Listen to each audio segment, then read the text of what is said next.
Intoxicated motherfucking television. Holy fucking shit. We have fucking a special fucking gift guest. A gift for y'all, man, for your ear holes. Special guest in the house. You want to introduce yourself, my guy?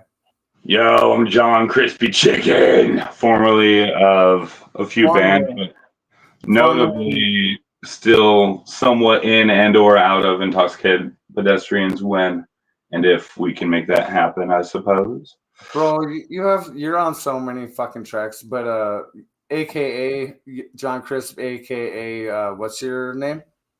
Oh, I don't go by that no more. But back in the day, people called me Slut or Metalhead. We don't say that out loud or what? No, I said Slaughter. That's what y'all used to call me. Oh, I missed it. I was like, why you ducking, bro? Like, I ain't fucking ducking, dude. I don't give a shit. Call me anything but late for the smoke sesh, you know what I'm saying? Man, it's amazing to have you on. Man, it's our first time on Intoxicated Television, fucking. But we actually started. I don't know about that. We started this all years ago, and it was Intox TV. Intox TV. Yeah, that's what I was saying. Yeah, back when we had to train Dustin up on what and what not to say.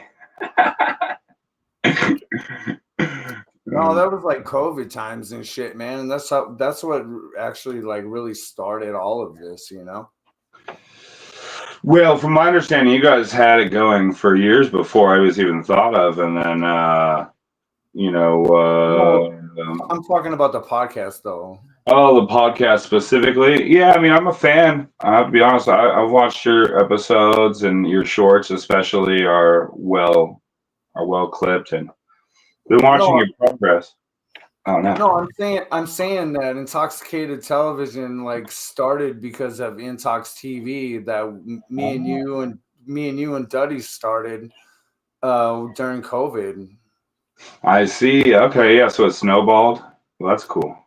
Well, yeah, it just like grew into what it is now and shit. But it like that was the basis of what we were trying to do back then. That now we're fucking. This is season fucking 2, man. It's fucking like wait. Dang, yeah.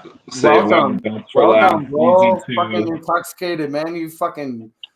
God damn it. We have so much to talk about. So can I get it started?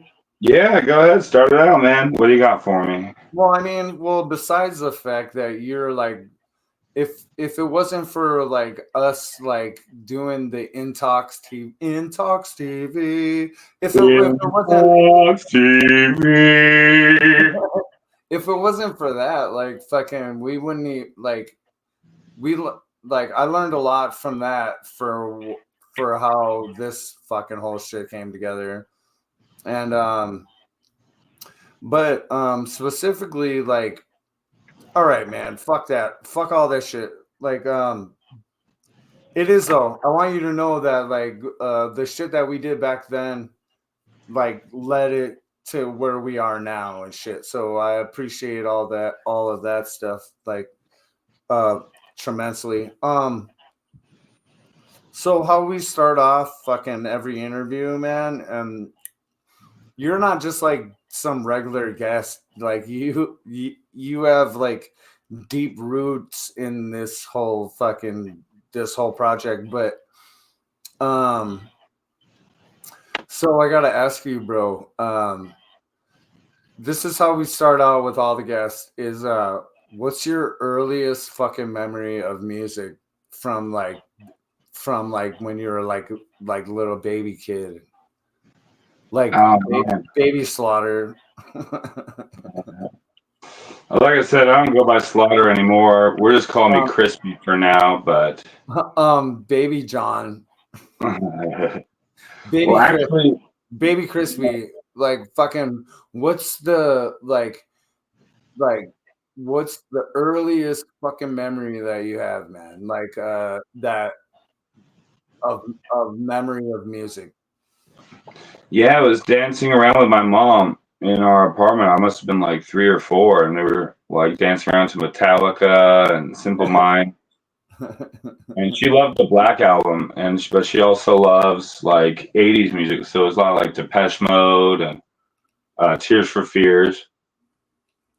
And it's funny thinking back on it now, like all bands that I still enjoy, you know, Green Day, The Offspring, no doubt.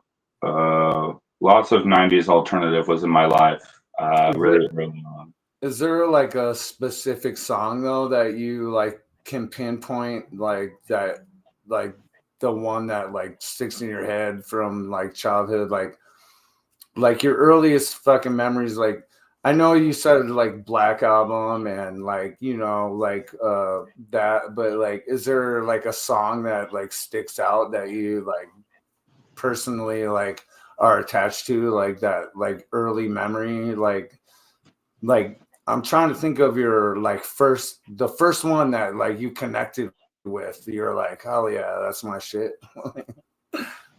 I mean, me and my mom's song is Nothing Else Matters. In fact, we are learning to play it together. She plays piano and I play it on guitar.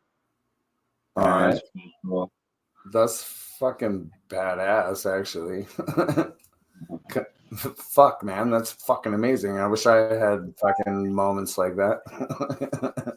Yeah, ever since my dad passed, she really like started playing piano, and we've been connecting on that level a lot, which is cool. And we even learned, you know, Tears for Fears song and a few other things that we used to listen to back when I was a little baby. So it's pretty cool. It all comes back around. A wee little lad.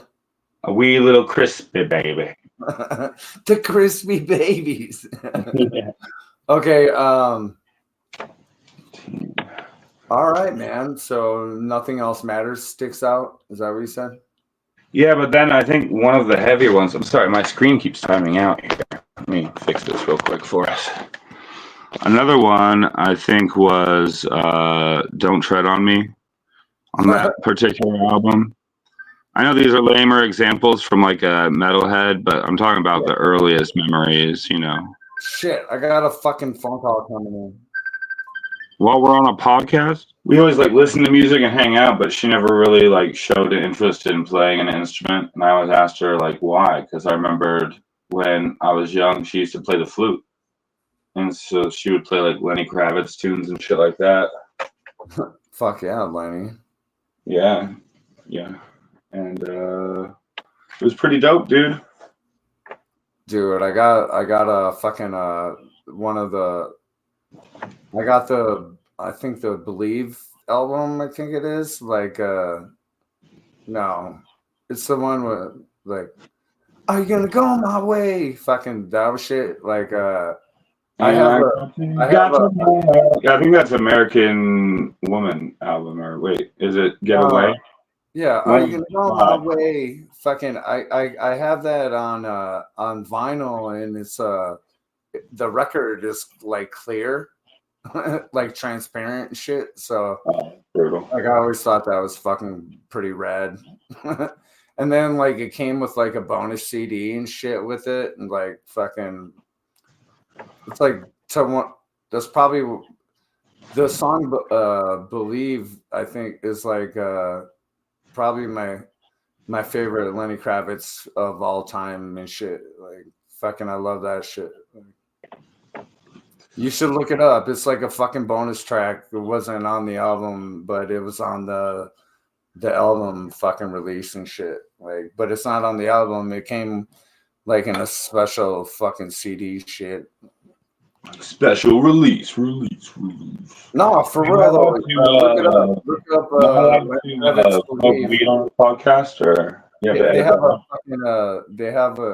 there's an acoustic version too. That's probably my favorite fucking. Probably my favorite fucking Lenny Kravitz, man, and that dude has like an amazing fucking amazing catalog of work, a repertoire.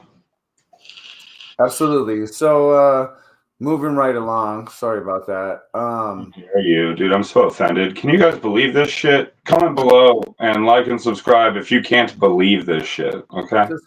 This fucking. Guy. So what? You just heard it around the house? Like that's your. We're talking about apartment, bro. You gotta scale back how rich you think I was. No white privilege here, bro. So sorry, I'm done. Okay. But yeah, I mean, I'd like to lie and say like, oh, my earliest memory was dad playing guitar, but he said he did play guitar for me when I was a baby, but I really don't remember that. But I mean, I guess who would, right? All right, moving right along. I'm sorry, man. I'm not trying to like fucking dig and fucking hurt your feelings. No, I'm not hurt. I would let you know if I was, really offended. You know me, bro. All right, man. So like growing up, like, can you remember like the first thing that you like kind of like discovered on your like by yourself and like like that you didn't have no influences like that you were like attached like that you discovered on yourself that wasn't like nobody was, I mean somebody might have told you about it, but like something that you like really just attach yourself to. Do you remember that? Yeah, I mean, the first band that I really liked that like nobody really was like, hey, listen to this band, I think it was Linkin Park for sure. And it was coming out when I was a kid, and so I remember watching TV. It was like on MTV or whatever with that One Step Closer song. And oh, I don't know. I must have been like what, 10 or maybe 9, 10 or 11 when that was happening, and it was awesome. Right. All right. Yeah, dude. That shit was powerful for the time and shit. It was. Well, and I didn't know How heavy did music. you so like that's the first one that like you really like embrace that like by yourself and shit. Like how did you discover it? Just I think it was either on the radio or on TV, like on MTV. Oh, right. And you're just like, whoa, what the fuck is this shit? I was like, wow. And I don't remember like getting the album or anything like that until later. And then I was like, wow. Like then I found friends in school that was already listening to it, and somebody else had like the full album. And then very shortly after that, it was Korn. That's what I thought your first one was gonna be. But that's dope because that's something I didn't know about you. Because like I always know that you always say like Korn was your shit, but I didn't know that that you were into Linkin Park before Korn. Like so I just learned something tonight. Yeah, I mean, Korn hit me harder, so I was mentioning that first. But yeah, if I'm being honest, I think back, it's definitely Linkin Park first. Damn, all right. Yeah, I mean, that was like really some powerful shit, and like they got a lot of hate and fucking same thing with like Limp Bizkit. They got a lot of hate, but like when it's all like said and done, man, like damn, like those were that was like the sign of the times and stuff. You know what I'm saying? Like we really I don't know. I still to this day those are still like great fucking bands and shit. Like Yeah, I was just listening to like Korn. there's really no denying the impact that they had of that time frame. There really isn't a way to deny it. Yeah, I agree. Damn. Okay, halfway through counting all his shirts. I'm playing a gig tomorrow. I ain't no fucking hater over here and shit. You know what I'm saying? Like I'll say it how it is and shit. You know what I'm saying? Like, well, by the time they got to the stuff, hate on the new metal. People can hate on the new metal scene all they want, but the like that like shit kind of dominated that whole fucking that era of time. Like. Well, I mean, for there to be any haters on anything, the thing has to be somewhat successful. So that speaks for itself in my mind. Right. Yeah, true that. All right, so Those were Linkin Park turned you into corn. Into corn, yeah. That's exactly how it happened. Turn you into a cornhead, or cornfield.